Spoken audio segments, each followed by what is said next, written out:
Só relembrando rapidamente o que nós falamos no domingo passado, então nós começamos a falar sobre propósito. Para a gente viver efetivamente a nossa missão, a gente tem que ter pelo menos um panorama básico, elementar sobre isso que nós chamamos de propósito.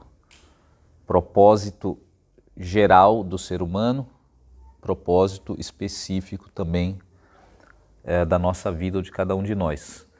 E aí nós falamos do ponto de vista filosófico, primeiro que não há um consenso a respeito de se há ou não um propósito para a vida humana.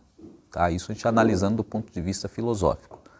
Alguns vão dizer que há, alguns vão dizer que não tem propósito algum, alguns vão dizer que há um propósito, mas esse propósito não é fixo, ele é mutável. Isso eu estou falando das correntes filosóficas discutindo essa questão do propósito do ser humano. E aí nós perguntamos qual é a posição ou a filosofia cristã, o que ela diz a respeito disso.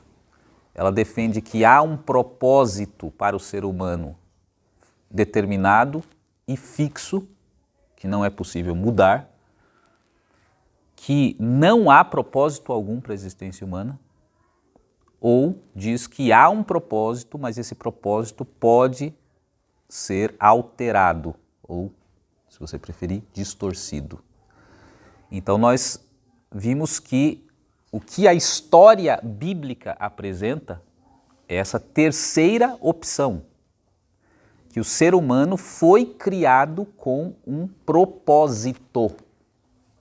Lembra do que a gente falou, o significado da palavra propósito, é razão de ser, propósito de um navio. Qual é a razão de ser de um navio? É o propósito para o qual ele foi criado, transportar cargas pela via fluvial, aquática. E aí perguntamos para o ser humano, há um propósito para o qual o ser humano foi criado? A Escritura, agora pela história bíblica, sim, mas esse propósito não é fixo e definitivo, porque a própria história bíblica conta a história desse ser, o ser humano, que distorceu completamente o propósito para o qual ele foi criado. E isso trouxe várias consequências para a vida dele e para o mundo. Paulo fala, inclusive, nesse texto de Romanos, a própria criação foi corrompida. Você veja, o próprio propósito da natureza foi corrompida através da direção que o homem deu para a sua vida. Então, até os filósofos que falam que o ser humano não tem propósito nenhum, é o próprio ser humano quem define o seu propósito. Eles não estão todo errado. Porque realmente o ser humano é capaz de fazer isso, de definir o seu propósito. E dizer, o meu propósito será esse. Então tem uma corrente, por exemplo, de filosofia chamada existencialistas. Tem lá o Sartre, por exemplo, o filósofo Jean-Paul Sartre, tem o Schopenhauer, filósofos que vão defender o seguinte, que o ser humano, ele não só tem liberdade, como ele está condenado a ser livre, eles dizem. Condenado a ser livre. Porque eles dizem que a fonte de toda a angústia do ser humano é essa liberdade de definir o seu próprio propósito. Então isso que alguns acham que é uma coisa extraordinária, definir o seu próprio propósito, eles vão dizer que é o seguinte, realmente ele pode definir o seu propósito. Só que isso é a maior fonte de sofrimento dele. Definir o seu próprio propósito. Ele não sabe para onde ir, ele não sabe o que fazer. Ele não sabe por que ele está aqui e ele tem a liberdade para ser o que ele quiser e mesmo assim ele se sente angustiado. Isso eu estou falando de filósofos que não são cristãos, filósofos ateus, Sartre era ateu e que estão reconhecendo essa realidade humana a ponto de dizer que o ser humano está condenado a essa liberdade. Então a gente falou rapidamente sobre isso, essa questão do propósito do ponto de vista filosófico, entramos nessa questão do ponto de vista da filosofia cristã. Então agora a gente vai desenvolver um pouco mais sobre isso para a gente terminar, se possível hoje, essa parte conceitual, mais filosófica sobre isso, para depois a gente entrar na parte prática. Então basicamente, se baseando agora sim entrando no que a Escritura, no que a Bíblia, o Evangelho, diz a respeito dessa questão do propósito. Qual é o propósito do ser humano de acordo com a filosofia cristã? Nós vimos que a filosofia cristã diz que tem um propósito e que esse propósito não é fixo. O ser humano pode alterar ou distorcer esse propósito. Mas agora a gente está perguntando, qual é o propósito?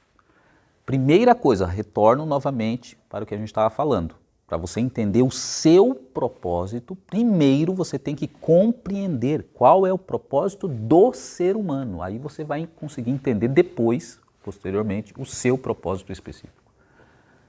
Qual é o propósito do ser humano de acordo com a filosofia cristã? Qual é? Alguém quer arriscar? Não? Tiago está falando, não. Então alguém abra, por gentileza, em Isaías 43, versículo 7 e leia para a gente.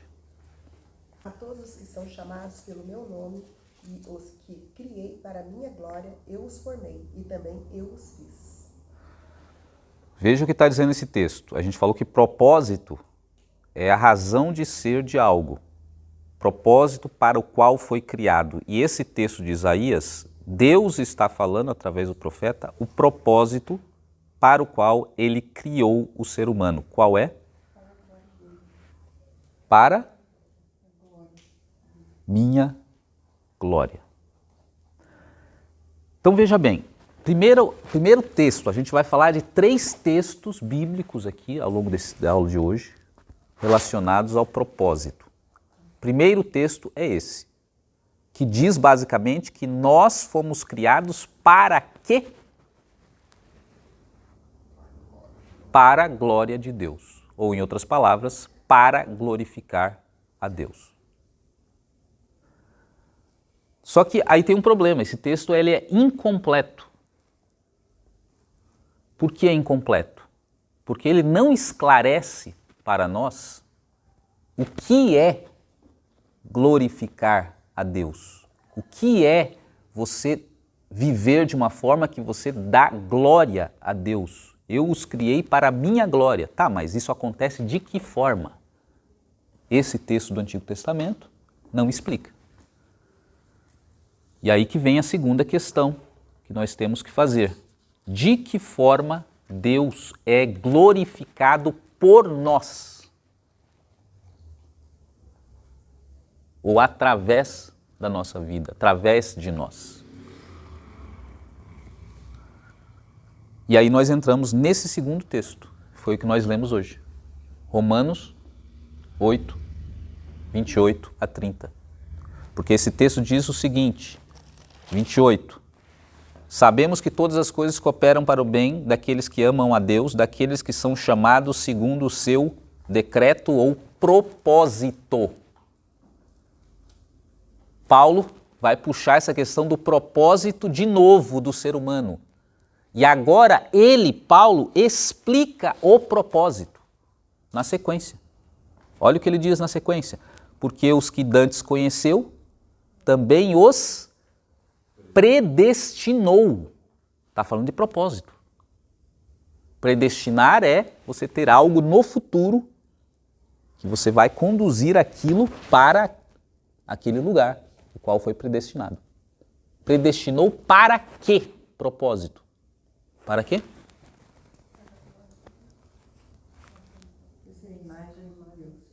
Agora ele vai explicar. Fomos predestinados para serem, eles foram predestinados, que antes conheceu, também os predestinou para serem conformes à imagem do seu Filho, a fim de que ele seja primogênito dentre muitos irmãos. Então a pergunta que eu fiz para vocês: como Deus é glorificado através de nós? Fomos criados para a sua glória. A questão era: o que é necessário para que isso aconteça? A única maneira de Deus ser glorificado através de nós é nós nos tornarmos como Ele. A imagem do seu Filho.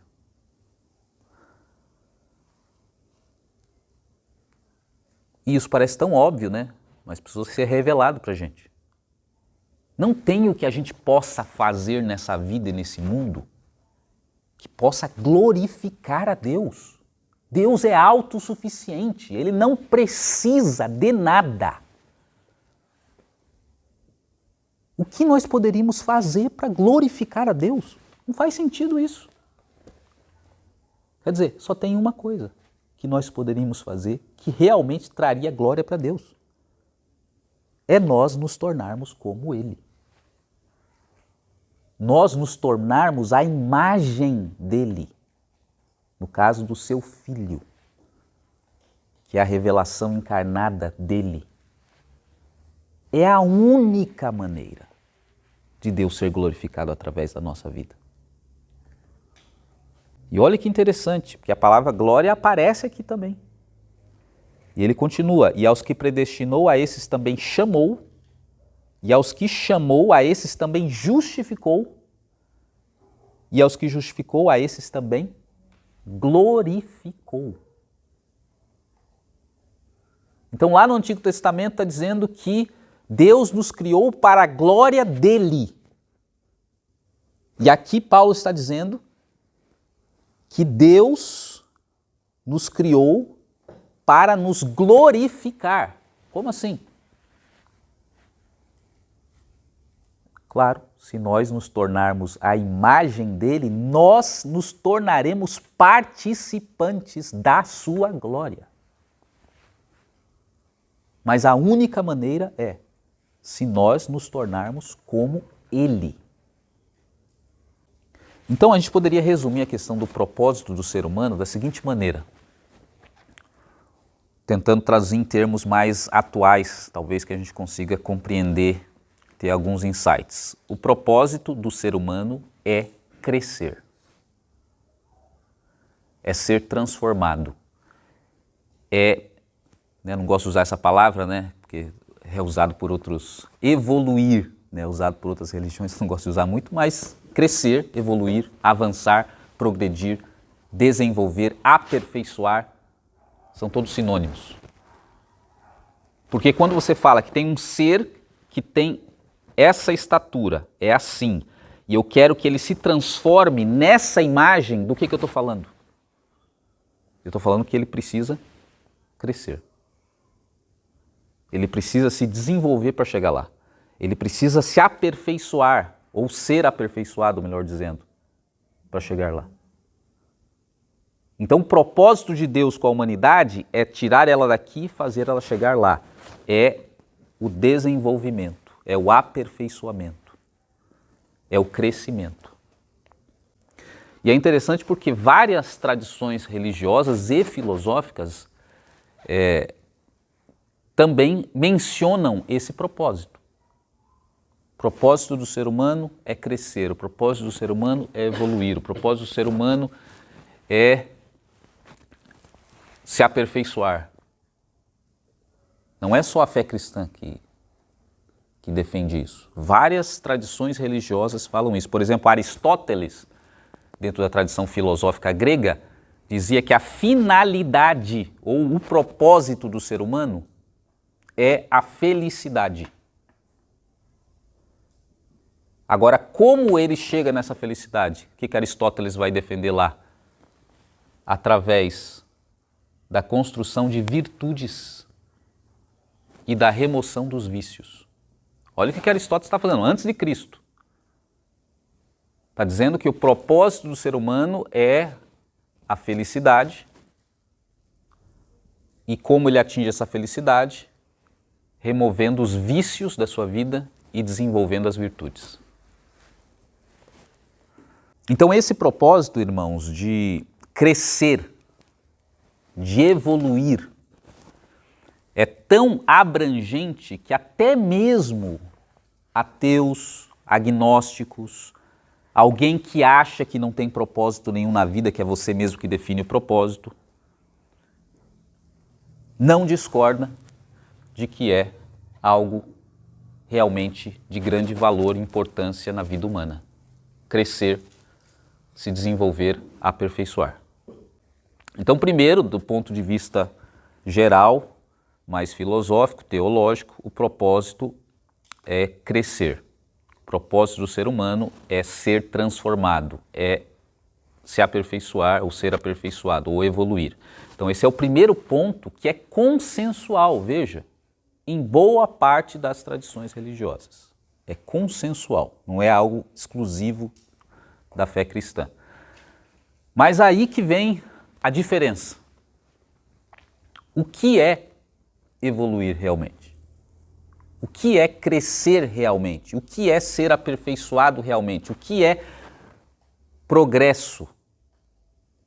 Todo progresso é bom, por exemplo? Uma pergunta. O que vocês diriam? Todo progresso é bom? Todo progresso é para melhor?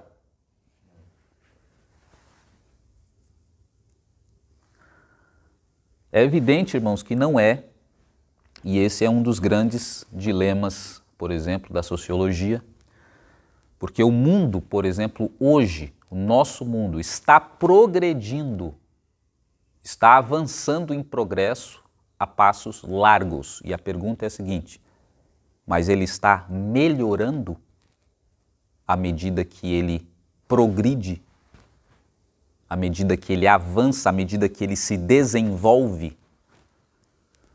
Hoje em dia o que mais se tem falado aí é sobre as novas descobertas aí da inteligência artificial. E aí um pesquisador, não me lembro o nome dele agora, mas ele surgiu um debate aí entre os pesquisadores para parar o desenvolvimento da inteligência artificial, para refletir um pouco sobre os parâmetros éticos dessas novas descobertas tecnológicas. Mas continua se desenvolvendo. Então, como não pararam, esse pesquisador teve a ideia de fazer o seguinte: eu vou criar uma inteligência artificial sem qualquer filtro ético, com o objetivo de destruir a humanidade. E ele criou, ela está funcionando. Se chama CausGPT. E aí, essa inteligência artificial está interagindo com os humanos e propondo alternativas viáveis e possíveis para que a humanidade seja destruída. E muitas bem preocupantes as ideias da inteligência artificial. Então está um debate ético hoje a respeito do progresso tecnológico e para onde esse progresso está nos levando. Então é óbvio, irmãos, é evidente que todo progresso, não é todo progresso que leva para uma realidade melhor. Muito pelo contrário, nós temos muitos exemplos históricos de civilizações que progrediram e entraram em colapso através do seu progresso. Para pegar um exemplo mais básico e óbvio, pegue a civilização egípcia, que chegou a ser a maior, a mais importante civilização da história da humanidade. Hoje o Egito não é nada, mas já foi a maior em termos de progresso, em termos de conhecimento, e é uma civilização que entrou em colapso por meio desse progresso. E nós podemos dizer com toda certeza, por causa desse progresso. Então você percebe que aqui nós temos uma questão importante. Nem todo crescimento, entre aspas, ou todo progresso, ou todo avanço, ou todo desenvolvimento, ele vai levar para uma realidade melhor. E por isso que a filosofia cristã, ela vai apresentar dois caminhos de desenvolvimento. E só um desses caminhos vai levar para uma realidade melhor.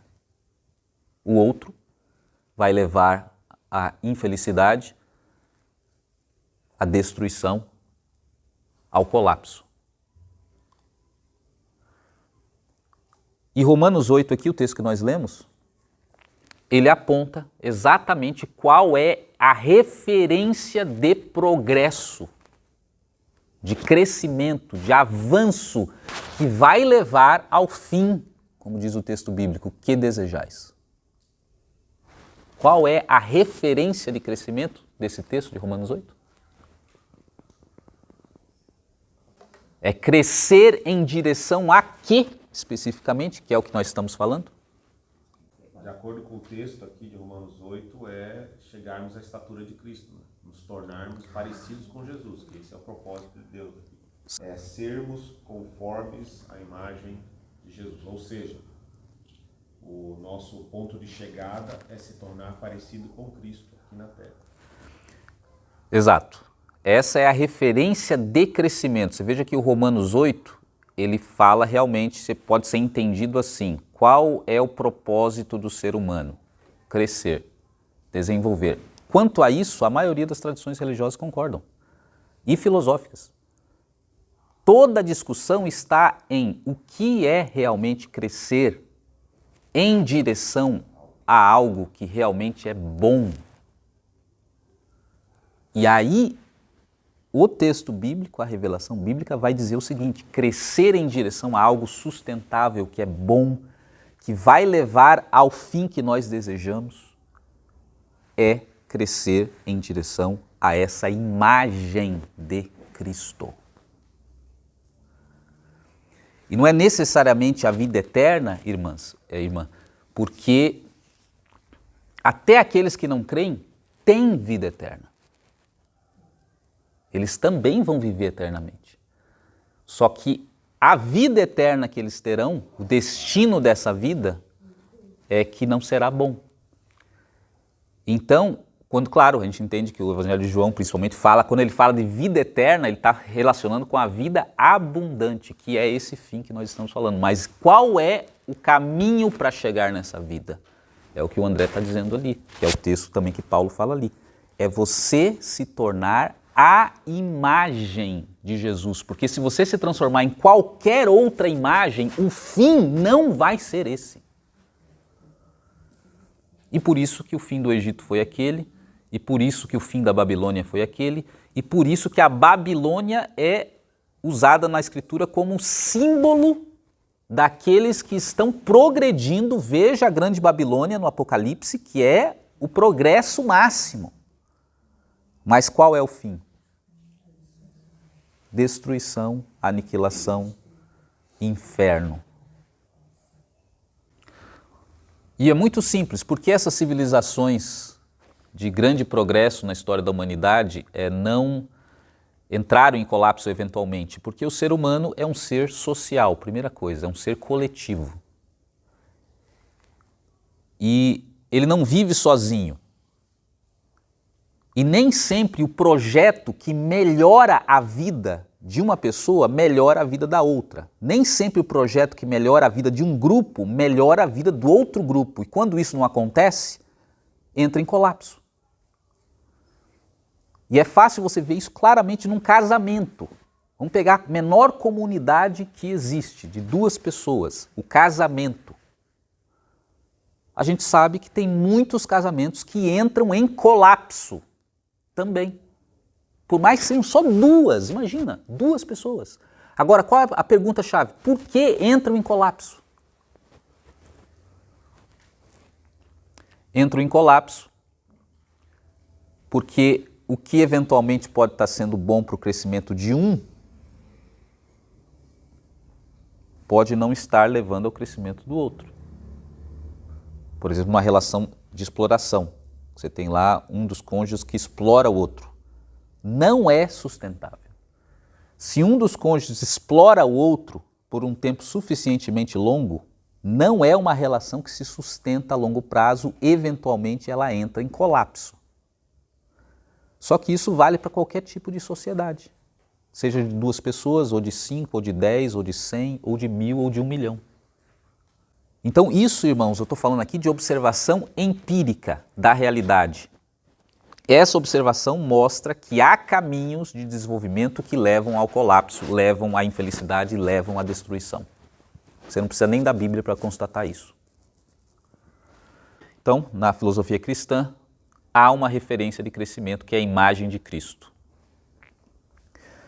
Só que a revelação bíblica vai além de dizer isso. A referência, que é crescer em direção à imagem de Cristo. Ela revela, presta atenção, como é esse desenvolvimento em direção à imagem de Cristo. Como é esse desenvolvimento? E agora que nós vamos ler Efésios 4, versículo 11 a 13, quem encontrar para a gente, leia Efésios 4, de 11 a 13, para nós vermos a continuação dessa questão do propósito. Nós entendemos que a filosofia cristã tem um propósito, o propósito é o crescimento, mas esse crescimento em direção a algo que é a imagem de Cristo, que a Escritura chama de imagem de Cristo. E agora, em Efésios 4, mostra como ocorre esse crescimento em direção à imagem de Cristo. Então, Efésios 4, 11 a 13, alguém leia para a gente. E ele designou alguns para apóstolos, outros para profetas, outros para evangelistas e outros para pastores e mestres, com o fim de preparar os santos para a obra do ministério, para que o corpo de Cristo seja edificado, até que todos alcancemos a unidade da fé e do conhecimento do Filho de Deus, e cheguemos à maturidade, atingindo a medida da plenitude de Cristo. Veja, aí ele fala do propósito de novo. Atingir o quê? Atingir é o alvo, é o propósito. Qual é o propósito? Atingir que alvo? Aline, quais as palavras ali que você leu? Atingir? Até que alcancemos a unidade da fé e do conhecimento do Filho de Deus, chegamos à maturidade atingindo a medida da plenitude de Cristo.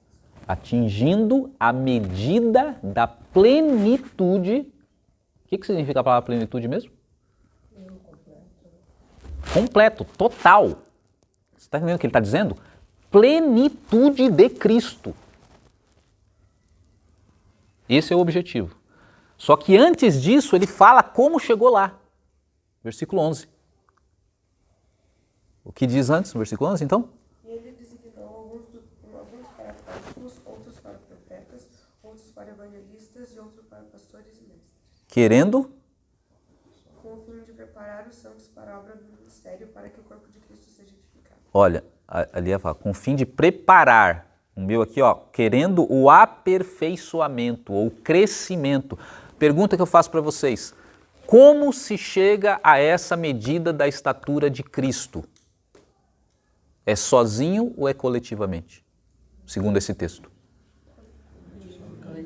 Coletivamente. Ele chamou um para apóstolos, outros para profetas, outros evangelistas, outros pastores, doutores e muitas outras coisas que não está aqui relatada. Para quê?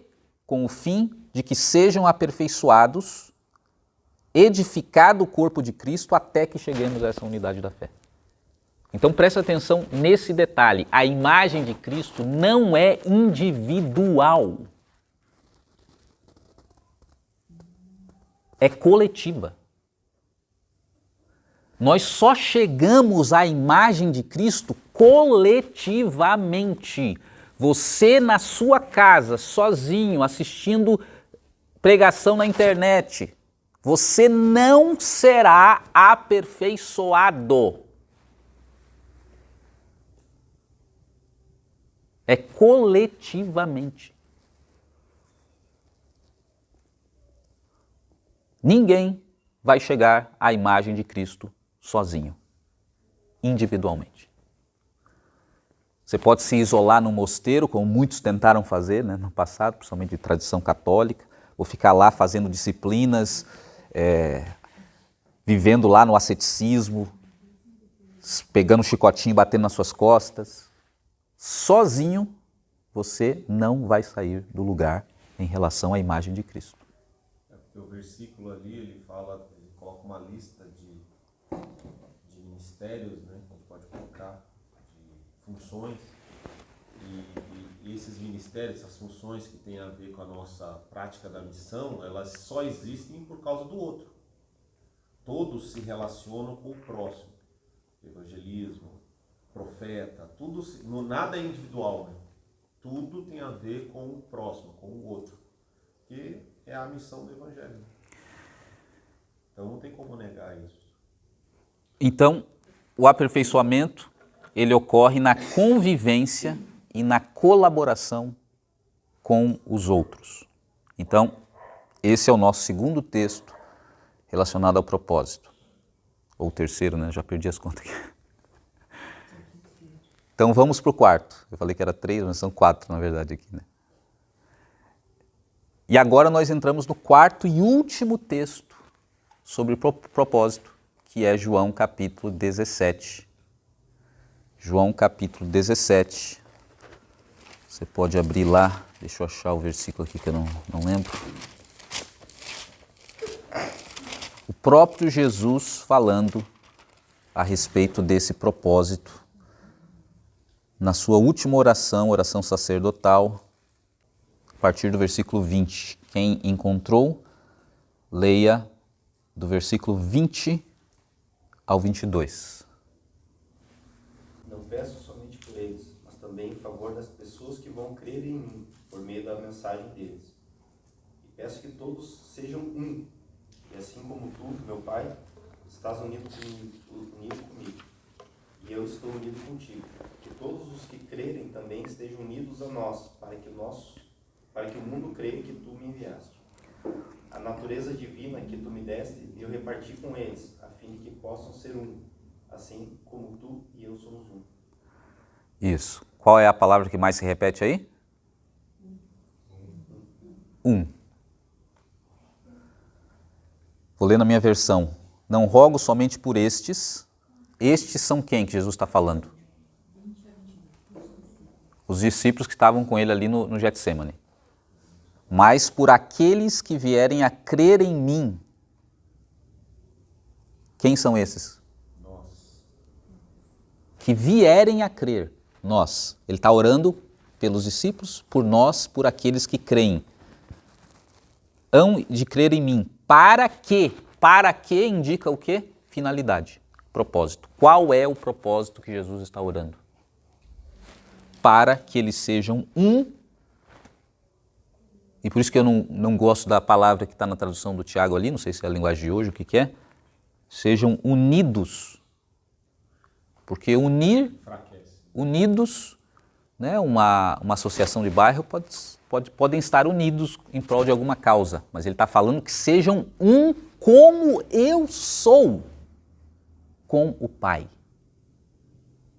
Jesus, o Espírito Santo e Deus Pai formam o quê? Que a gente chama de Trindade. E a Trindade nós dizemos que é uma unidade tal que você não consegue separar um do outro. São 3, mas são um. E ele está falando que nós, o propósito nosso é que nós sejamos um, não unidos. Nós sejamos um como ele é com o Pai. E o Pai é nele. Está entendendo o grau de unidade que ele está colocando aqui? Então aqui termina o quebra-cabeça do propósito.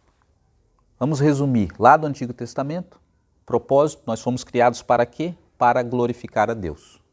Só que lá não se diz o que é isso, glorificar a Deus. Quando a gente lê Romanos 8, a gente entende o que é glorificar a Deus.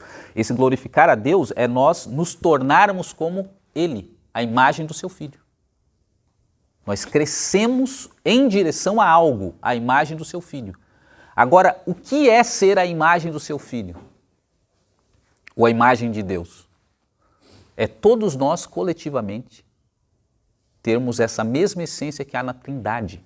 Sermos um. Por isso que a imagem de Deus, a imagem de Cristo não é individual, é coletiva. Por isso que você nunca vai conseguir chegar à imagem de Cristo sozinho. Mas alguém pode dizer assim, Ricardo, mas isso aqui é muito enigmático, né? Aquelas passagens que Jesus fala que são muito enigmáticas que a gente simplesmente ignora, né? Vai para a próxima. Só que se você parar para pensar, do que Jesus está falando quando fala todos serem um? Ele está falando do que ele começou a falar desde o capítulo 12. Capítulo 12 em diante são as últimas horas de Jesus antes dele ir para a cruz com seus discípulos. E ele chega no 17, onde ele é preso. E nesse capítulo 12 ao 17, ele começa a bater na mesma tecla, até chegar no 17. Do que Jesus está falando quando fala todos serem um? Ele está falando do que ele ensinou durante a sua vida inteira e principalmente do capítulo 12 ao 17, nas suas últimas horas de vida. Ele está falando do amor. Se tornar um como Deus é com ele e ele é com Deus. O vínculo da perfeição que une Jesus a Deus, Deus a ele, e que ele quer que una todos nós, é viver a realidade do amor. E eu já falei muitas vezes aqui, só para reforçar, o amor cristão, portanto, não é um sentimento, é uma postura existencial diante dos outros seres humanos que considera os outros seres humanos como parte de você mesmo. Isso é o amor cristão. É uma postura que você assume diante dos outros seres humanos em que você considera os outros como parte de você mesmo. E é por isso que você tem empatia pelas pessoas. Porque você enxerga as pessoas como parte de você. Por isso que você tem compaixão, misericórdia, por isso que você perdoa. Porque é parte de você. Não é algo que eu posso simplesmente arrancar da minha vida. Se eu arranco da minha vida, eu estou fazendo uma automutilação. Eu estou tirando uma parte de mim mesmo. Por isso que o perdão, a falta de perdão, destrói a pessoa. E destrói tanto mais, quanto mais próxima é a pessoa de você. Você tem uma pessoa muito próxima de você, da sua família, por exemplo, e você tem um rompimento com ela, e você não perdoa. Isso causa mais mal em você, muitas vezes, do que na própria pessoa. Por quê? Você está fazendo uma automutilação. Aquela pessoa é parte de você. Você não se deu conta disso ainda. Só que o que Jesus está ensinando é que, com a comunidade dos que creem, a comunidade cristã, a igreja, o outro, seu irmão, é parte de você. E enquanto você não entender isso, você não entendeu o amor. Você não entendeu o propósito de Deus. Então, irmãos, não é concebível você fazer bem a você sem você fazer bem ao outro, dentro da filosofia cristã. Isso não leva a nenhuma realização, a nenhuma plenitude, a nenhuma felicidade, e por isso que as pessoas que vivem em prol de si mesmas, cristãos ou não, elas não encontram satisfação definitiva na sua vida nunca, porque elas não entenderam o propósito da vida humana, para o qual a vida humana foi criada. Por isso que Jesus fala que o maior mandamento é amar a Deus e amar ao próximo como a parte que às vezes a gente esquece. Como a si mesmo, porque na verdade quando você está amando o próximo, você está amando a si mesmo. Quando você não ama o seu próximo, você está deixando de amar o que é parte de você.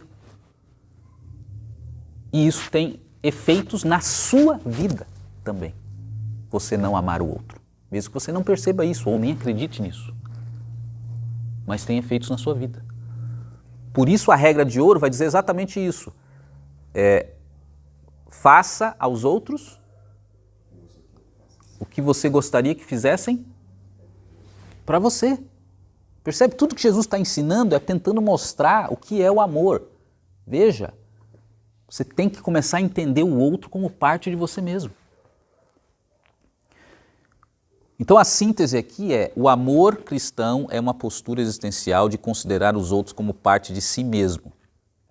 E esse é o objetivo final da filosofia cristã. Crescer verdadeiramente é crescer em direção a algo, a imagem de Cristo. Mas o que é crescer em direção à imagem de Cristo? Isso ainda continua abstrato, mas agora não está. É você crescer no amor.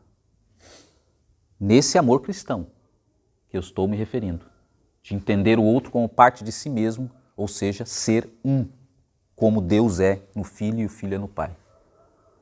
O que é glorificar a Deus, então? Vocês podem responder. Lá nós fomos criados para a glória de Deus. Como você glorifica a Deus?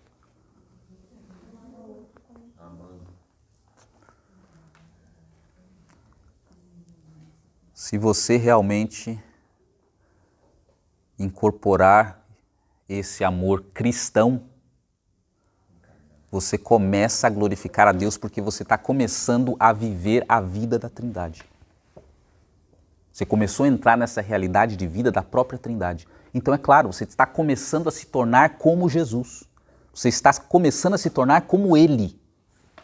Então você começa a glorificar a Deus com a sua vida.